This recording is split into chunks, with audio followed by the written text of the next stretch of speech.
Period শেষ হওয়ার পরে ফরজ গোসল সম্পর্কে কিছু জানতে চাই। অনেকে ফরজ গোসলের অজুহাত দিয়ে নামাজ কাজা করেন, এ সম্পর্কে ইসলামী শরীয়তের বিধান কি? পিরিয়ড শেষ হওয়ার পর ফরজ গোসল করাটা আবশ্যক।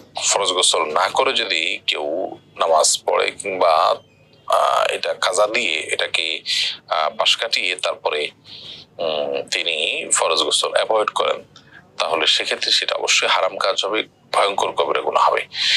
অপবিত্র অবস্থা আল্লাহ তাআলাকে সিজদা দেওয়া ভয়ঙ্কর একটি বিষয় এবং হারাম একটি কাজ, সেটি থেকে বেঁচে থাকতে হবে। মুজাহিদুল ইসলাম শওকাত লিখেছেন, বাজারে গুঁড়া মেহেদি পানিতে মিশিয়ে মাথায় দেওয়া যায় কিনা? অসুবিধা নেই, কারণ এই সমস্ত মেহেদিতে এমন কিছু থাকে না যেটা আলাদা একটা আবরণ বা স্তর ফেলে দেয়, সেরকম কিছু কিন্তু থাকে না। বিদায়গুলো ব্যবহার করতে পারেন। ফরহানা রহমান লিখেছেন, আমার মুখে প্রায় 30টা তিল আছে, আমি লেজার ট্রিটমেন্টের মাধ্যমে তিল তুলে ফেলতে চাই, এতে কি আমার গুনাহ হবে? এটা যদি আপনার শরীরে বা আপনার চেহারাকে দৃষ্টিকটু করে বা আপনি সমস্যা মনে করেন, তাহলে পার্ট অফ ট্রিটমেন্ট এটা আপনি করতে পারেন। ডায়মন্ডের তৈরি পণ্য বা গহনার প্রাইজে কি জাকাত আসবে?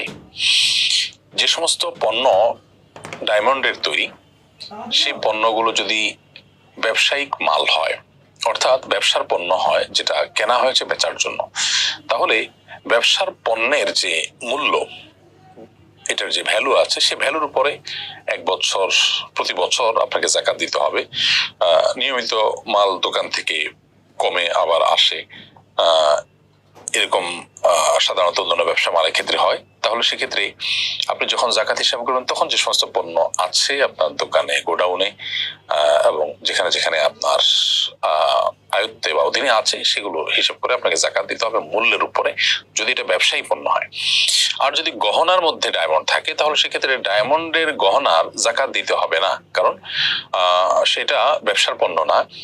আর গোল্ড কিংবা আপনার রূপার মতো, স্বর্ণ কিংবা রূপার মতো, এটা যেহেতু আপনার জাকাত এবল অ্যাসেট সরাসরি না, ব্যবসায়ী পণ্য হিসাবে শুধু জাকাত আসতে পারে, সেই হিসাবে গহনার মধ্যে যদি ডায়মন্ড থাকে, তাহলে সেটার জাকাত দিতে হবে না।